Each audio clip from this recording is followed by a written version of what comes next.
leave faint, unintelligible whispers in the background.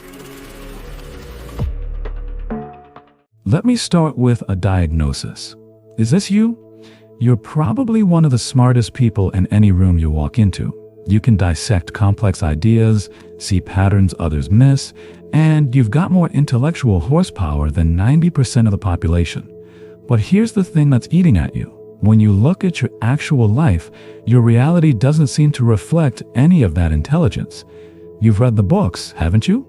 The Secret, Think and Grow Rich, whatever's trending on self-help Twitter this week.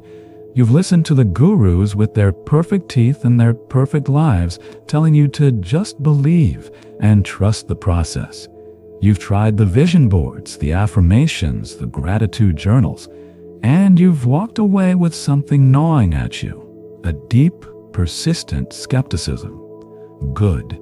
That skepticism, it's the most intelligent thing about you right now. Because manifestation, as you've been taught it, is absolutely dead. Specifically, dead for you. You're caught in what I call the intelligence trap. You have the mental capacity to understand virtually any concept thrown at you, but that same intellect has become your prison. You endlessly consume information, podcasts during your commute, YouTube videos at lunch, books before bed, getting that little dopamine hit of a new insight, that feeling of, aha, now I get it. But here's what's actually happening. You're using learning as the most sophisticated form of procrastination ever invented. You're living in a library of knowledge, not a world of your own creation. This isn't another video promising you 3 simple steps to manifest your dream life. This isn't about giving you another technique to hope your way to success. This is about revealing the hidden mechanics you've been unconsciously fighting against this entire time. This is about finally showing you how to align that powerful mind of yours with how reality actually works. Why everything you've tried has failed. Let me tell you exactly why your efforts have been doomed from the start. There are 3 reasons, and once you see them, you can't unsee them.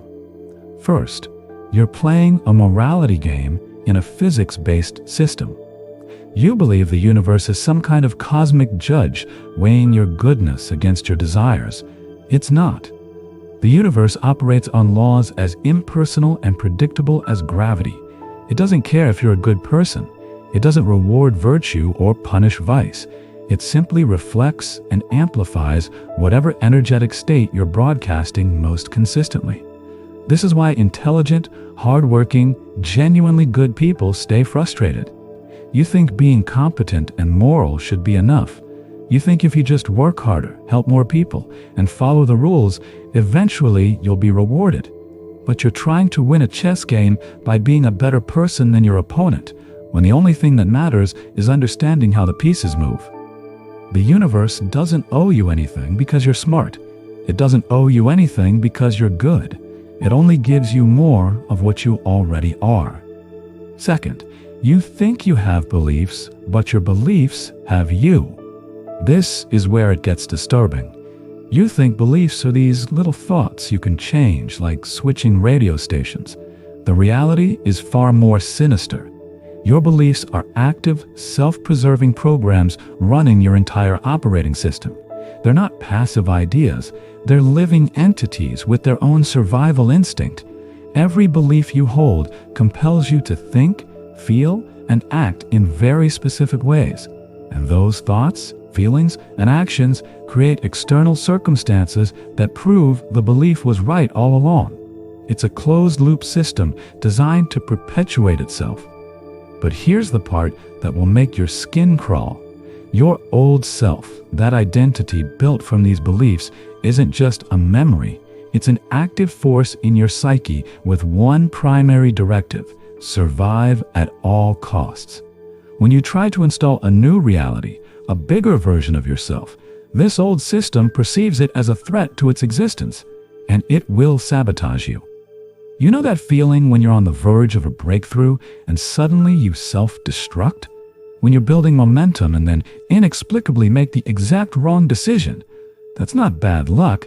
That's your old self fighting for its life. Third, you're confusing intention with attention. Your intention is like typing a destination into GPS. It's important, but it's just the starting point. Your attention is where you're actually driving, second by second, mile by mile.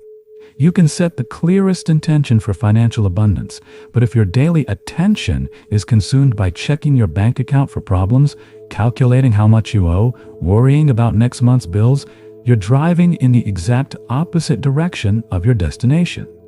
For analytical minds especially, attention gets locked on to problems. You think you're being smart by analyzing what's wrong, planning for worst-case scenarios, trying to solve your way out of every difficulty. But problem-focused attention is like trying to drive while staring in the rearview mirror. You'll crash every time. How reality actually works. So let's strip away all the mystical nonsense and look at the actual mechanics. Reality operates on two fundamental principles, and once you understand them, everything else makes sense. The universe magnifies and maintains. First, it magnifies whatever your dominant internal state is. Think of it like a cosmic amplifier. If your baseline state is anxiety about money, the universe will use people, events, and circumstances to give you more situations that generate anxiety about money. If your baseline state is confident expectation of success, it will orchestrate situations that confirm that expectation. Second, it maintains that state through what we could call energetic momentum. This is why patterns feel so impossible to break. The system isn't trying to trap you, it's trying to give you consistency. It's doing exactly what it's designed to do, maintain whatever pattern you've established. The secret isn't to fight this system. The secret is to consciously establish a new pattern for it to maintain instead. Next, you don't get what you want, you get more of what you are.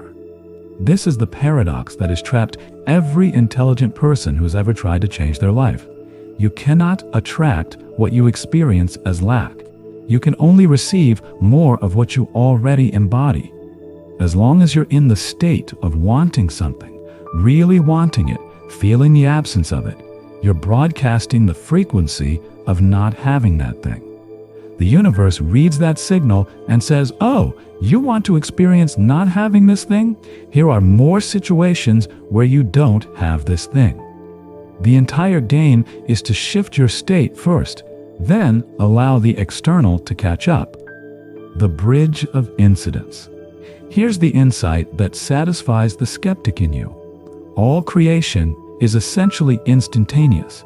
The moment you truly align with a new state of being, not just intellectually, but energetically, the universe immediately begins constructing what I call a bridge of incidence. This bridge is a sequence of synchronicities, opportunities, people, and inspired actions that connect your current reality to your desired outcome. The perceived delay isn't the universe making up its mind about whether you deserve what you want. It's simply the physical time it takes for you to walk across the bridge that's already been built. This completely reframes your role. You're not sitting around waiting for the universe to decide your fate. You're actively walking across a bridge that exists right now, invisible to you only because you haven't trained yourself to see it yet. The method. From theory to reality. Enough theory, let's get practical. I'm going to give you a precise, step-by-step method for consciously engineering a new state of being. This isn't wishful thinking, this is internal engineering. Step 1. Create a foundation of silence. You cannot build anything stable on a chaotic foundation. First, you need to isolate yourself from all interruption. Turn off your phone, close your laptop. Find a space where you won't be disturbed for at least 30 minutes. Now take a piece of paper and do what I call a thought dump. For 5 to 10 minutes, write down every worry, every anxiety, every looping thought that's been circling in your mind. Don't analyze it, don't try to solve anything. Just get it out of your system and onto paper. Then find a state of active stillness. This isn't meditation, it's mental hygiene. Sit comfortably, focus on your breath or a fixed point on the wall, and simply observe. Let the mental chatter settle like sediment in a glass of water. You're not trying to stop thinking, you're creating space between you and your thoughts. Step 2. Architect your desired state with precision. Now you become the designer of your own experience. Choose one specific, clear outcome. Not, I want to be rich, that's too vague, and your subconscious mind doesn't know what to do with vague. Choose something concrete. I want to see $50,000 in my checking account, or I want to sign this specific contract, or I want to receive an offer for this exact position. But here's where most people get it wrong. They stop at the external goal. You need to go deeper. You need to reverse engineer the internal experience of already having that outcome. Close your eyes and step into that reality, not as an observer watching yourself, but as the person who's actually living it.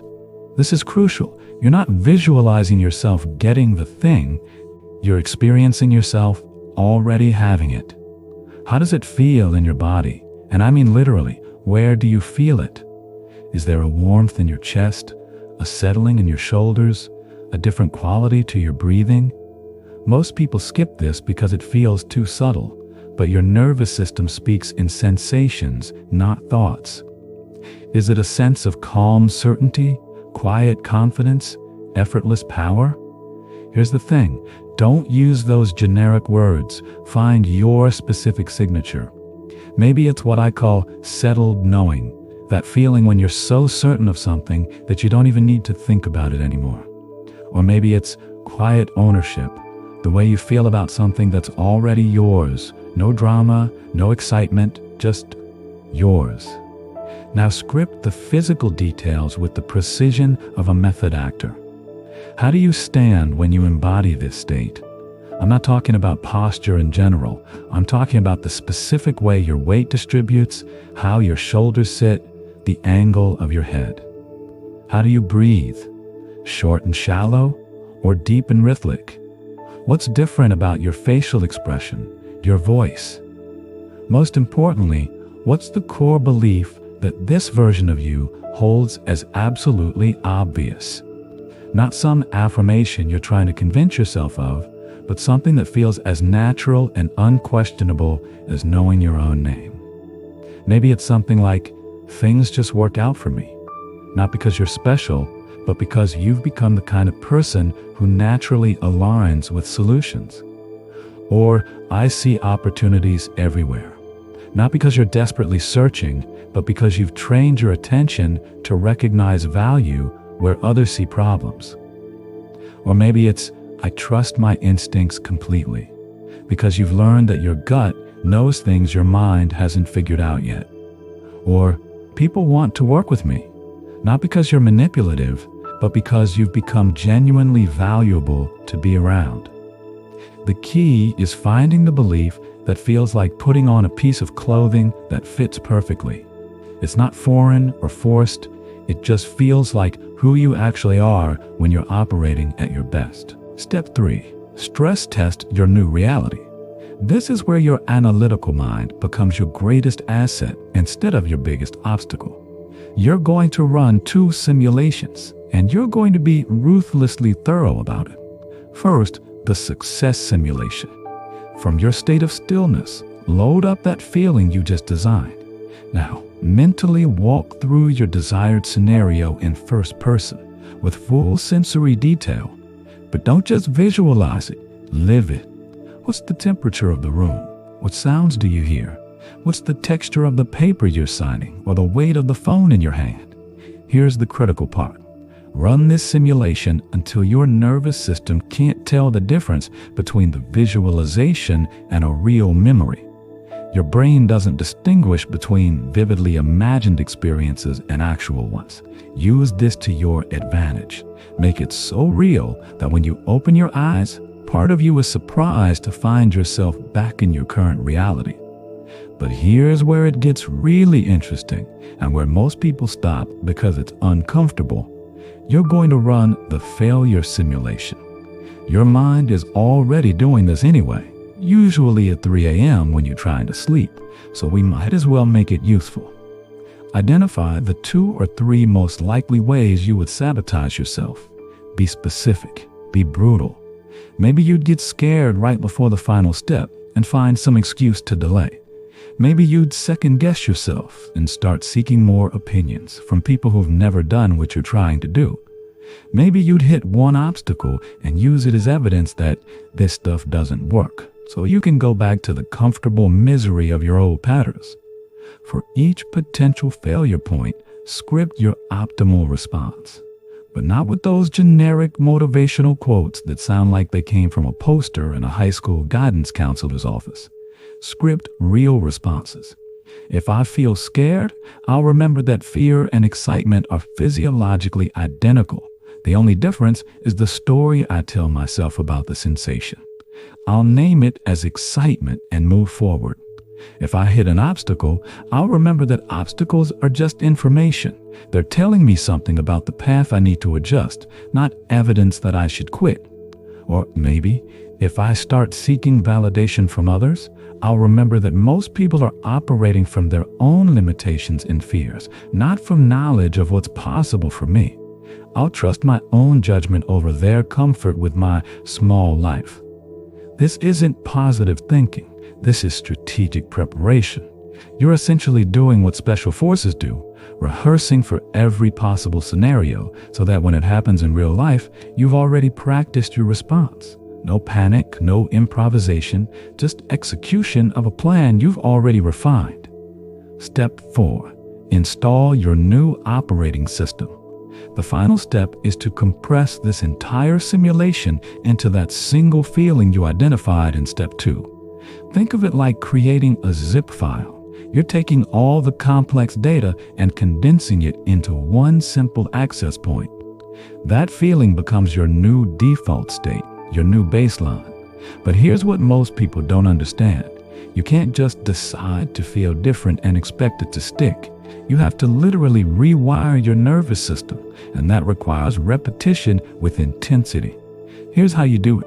Set aside 10 to 15 minutes every morning, not for meditation or visualization, but for what I call state installation. Get into your baseline silence, then activate your designed state. Don't just think about it, embody it fully. Feel it in your body, adopt the posture, breathe the way that version of you breathes. But here's the crucial part. You're not doing this to manifest anything. You're doing this to become someone different. You're literally practicing being the person who already has what you want. The external results are just a side effect of who you become internally. From this new state, you don't rigidly follow some predetermined script in the real world. That's where most people go wrong. They think they have to force specific actions or opportunities to appear. Instead, you simply act from this new internal reality, and you'll find yourself naturally making different choices, noticing different opportunities, responding to situations in ways that align with your new identity. Action becomes the natural, effortless consequence of who you've become internally. You don't have to think about what to do, you just do what feels authentic to this new version of yourself. And here's something interesting that will happen. You'll start noticing what I call reality adjustments. Small things will shift first.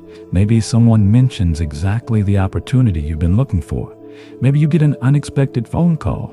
Maybe you find yourself in conversations that 2 weeks ago would never have happened. These aren't coincidences. This is your new energetic state, reorganizing your external reality to match your internal one. The universe is literally rearranging itself around your new identity. The mindset shift that changes everything. As you master this process, you'll discover something that might initially make you uncomfortable. Reality rewards leverage, not just effort. You'll start seeing what I call asymmetric moves, small, elegant actions that produce massive results while everyone else is still grinding away at the low-impact stuff.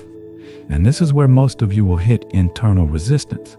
You've been conditioned to believe that anything easy or efficient is somehow cheating, that if you're not grinding and suffering, you're not worthy of success. This is probably the most expensive lie you've ever been sold. Let me reframe this for you. Choosing to work harder instead of smarter isn't virtue. It's a profound disrespect to your unique gifts. When you exhaust yourself with busy work, you're offering the world your depletion instead of your genius. You're like a master chef choosing to flip burgers instead of creating culinary art because flipping burgers feels more honest. Strategic focus isn't laziness. It's the conservation of energy required for the deep, high-impact work that only you can do. When you say no to low-value activities, you're not being selfish. You're creating the space to say yes to your highest contribution. And here's something that might disturb you. Most of what you think is hard work is actually avoidance behavior. Staying busy feels productive, but it's often just a way to avoid the uncomfortable work of making real decisions and taking real risks. Checking emails feels like work. Attending unnecessary meetings feels like work.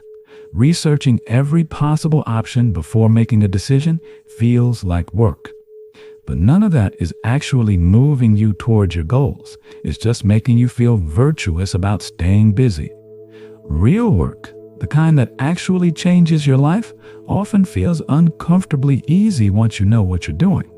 It's like the difference between trying to force open a door by pushing on the hinges versus simply turning the handle. Same result, fraction of the effort. You cannot pour from an empty cup, and you cannot lead others to a place you've never been yourself. Achieving internal sovereignty isn't about becoming a bad person. It's about becoming so solid in your own foundation that you can actually lift others up instead of dragging them down with your unresolved issues and desperate energy. This isn't about becoming ruthless in the sociopathic sense. It's about becoming ruthlessly honest about what actually works versus what just makes you feel like you're working. It's about respecting your time and energy enough to invest them wisely instead of squandering them on activities that make you feel productive but keep you poor. Most people are so afraid of appearing selfish that they choose ineffectiveness as a virtue. They'd rather struggle honorably than succeed efficiently. But here's the thing. Your struggle isn't helping anyone. Your success might actually help a lot of people. Stop hoping. Start building. And the person you're becoming is already waiting for you on the other side.